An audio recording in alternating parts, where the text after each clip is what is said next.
பெருக்கிதான் sir அந்த காசை வாங்கி வாடகை கொடுக்குறது சாப்பிடுறேன். எங்களுக்குலாம் ஒரு வீடு கொடுத்தாங்கன்னா அந்த சாமி இதை விட இன்னும் நான் கோயில் கட்டி கும்பிடுவேன் சார்.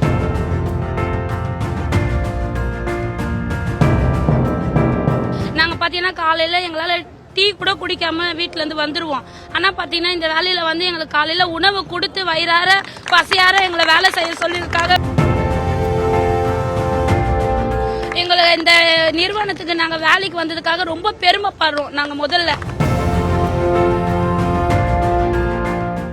அனைவருக்கும் வணக்கம். நம்மளுடைய இன்னைக்கு வந்து பாத்தீங்கன்னா இந்த காலை உணவு தந்த நம்மளுடைய முதல்வர் இருக்கும்போது பாத்தீங்கன்னா எங்களை வயிறார பசித்ததுக்காக ரொம்ப நன்றி. இதுல வந்து பாத்தீங்கன்னா நான் வந்து எண்ணுலம் ஸ்டாப் வந்து பாத்தீங்கன்னா வேலை பாக்குறேன். ஆனா வந்து பாத்தீங்கன்னா இப்ப வந்து இந்த ராம்கி நிறுவனத்துக்கு எதுக்கு நான் வேலைக்கு வந்திருக்கேன் பாத்தீங்கன்னா இதுல நிறைய நலத்திட்ட உதவிகளும் எங்களுடைய வாழ்க்கைக்கு தேவையான எல்லாமே இதுல இருக்கு. நாங்க பாத்தீங்கன்னா காலையில எங்களால டீ கூட குடிக்காம வீட்டுல இருந்து வந்துருவோம். ஆனா பாத்தீங்கன்னா இந்த வேலையில வந்து எங்களுக்கு காலையில உணவு கொடுத்து வயிறார பசியார எங்களை வேலை செய்ய சொல்லியிருக்காங்க. ரொம்ப ரொம்ப நன்றி ஐயா. அது இல்லாத பாத்தீங்கன்னா எங்களுடைய வந்து மாதம் பாத்தீங்கன்னா வாடகை கட்ட முடியாம ரொம்ப அவதிப்படுறோம். நாங்க எங்களுடைய முதல்வருக்கு எல்லாத்துக்காகவும் ரொம்ப முதல்ல வந்து நன்றி கடனை தெரிவிக்கிறோம்.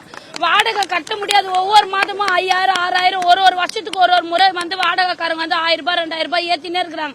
ஆனா எங்களால வாடகை கட்ட முடியாம அவஸ்தைப்படுறோம். ஆனா பாத்தீங்கன்னா இந்த இதுல வந்து பாத்தீங்கன்னா வீடு வந்து எங்களுக்கு தராங்க. அது இல்லாத எங்களுக்கு கடன் வந்து லோன் வந்து நிறைய இடத்துல லோன் வாங்கியிருக்கோம். அந்த லோன் வந்து பாத்தீங்கன்னா 6% வந்து தள்ளுபடி பண்ணியிருக்காங்க. அதுக்காக ரொம்ப ரொம்ப நன்றியை தெரிவிக்கிறோம். எங்களை இந்த நிறுவனத்துக்கு நாங்க வேலைக்கு வந்ததுக்காக ரொம்ப பெருமைப்படுறோம். நாங்க முதல்ல ரொம்ப நன்றியை தெரிவிக்கிறோம். பள்ளியில படிக்கிற மாணவர்களுக்கு வந்து கல்வி உதவிக்காக நிறைய நலத்திட்டங்கள் தரேன்னு சொல்லி இருக்கிறாரு. எங்களுக்கு சீட்டு கொடுக்க இது பண்ற மார்க் கம்மியா எடுத்தாலும் தூய்மை பணியாளர்கள் பிள்ளைகளுக்கும் காலேஜில் சீட்டு கிடைக்கும்னு சொல்லி இருக்கிறாரு. அது மட்டும் இல்லாத மருத்துவத்துல எங்களுக்கு உடல்நலம் எதுக்குமே எங்களுக்கு கேரண்டி கிடையாது. ஆனா இப்போ மருத்துவம் மூலமா எங்களுக்கு நிறைய சேஃப்டி, இதுல நிறைய முதலுதவி செய்யறாரு. கல்வி கடன்கள் தராரு, நிறைய உதவிகள். இப்ப நாங்க வேலை செய்யறோம், எங்க கணவர்களுக்கு வேலை இல்லைன்னா கூட மானியம் மூலியமா நிறைய உதவி செய்யறேன்னு இருக்கிறாரு. வீடு கட்டி தரேன்னு இருக்காங்க. வீடு இல்லாத அனைவருக்கும் வீடு கட்டி தரேன்னு இருக்காங்க. அதற்காகவும் நன்றி.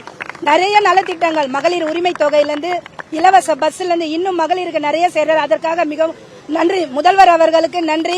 அமைச்சர் இங்க வந்திருக்கிற அனைவருக்கும் மிக்க நன்றி. வணக்கம் சார். என் பேர் மணிமேகலை. இந்த முதலமைச்சர் பெருக்கிறதுக்கு கூப்பிட்டு கார்பரேஷன் வேலைக்கு வந்திருக்கிறோம். எங்களுக்கு ரொம்ப நல்லா மகிழ்ச்சியா இருக்குது. நாங்க நல்லபடியா பெருக்கிறோம். ஆனா மு.க. ஸ்டாலின் சார் எங்களுக்கு எல்லாருக்குமே எல்லா உதவிலையும் எல்லா இதுலயும் எங்களுக்கு நல்ல உதவி பண்றாங்க. இதை நாங்க மறக்கவும் மாட்டோம். அந்த சாமிய வீடு இல்லாதவங்களுக்கு வீடு கொடுக்குறாங்க. நான் ஹஸ்பண்டே இல்லாத பொண்ணு தான் சார். ஆனா நான் மாசம் ஆனா 7000 ரூபாய் 8000 ரூபாய் வாடகை எடுத்து வைக்கிற 2 ஆம்பளை பசங்களை வச்சுக்கிட்டு பெருக்கிதான் சார் அந்த காசை வாங்கி வாடகை கொடுக்குறது சாப்பிடுறேன். எங்களுக்குலாம் ஒரு வீடு கொடுத்தாங்கன்னா அந்த சாமி இதை விட இன்னும் நான் கோயில் கட்டி கும்பிடுவேன் சார். இதுக்கு மேல எனக்கு எதுவும் சொல்ல தெரியல சார். ஆனா அந்த மு.க. ஸ்டாலின் 100 வயசு வரைக்கும் நல்லா அவங்க அப்பாவும் மாதிரியே வாழணும். அவர் அப்பாவும் மாதிரியே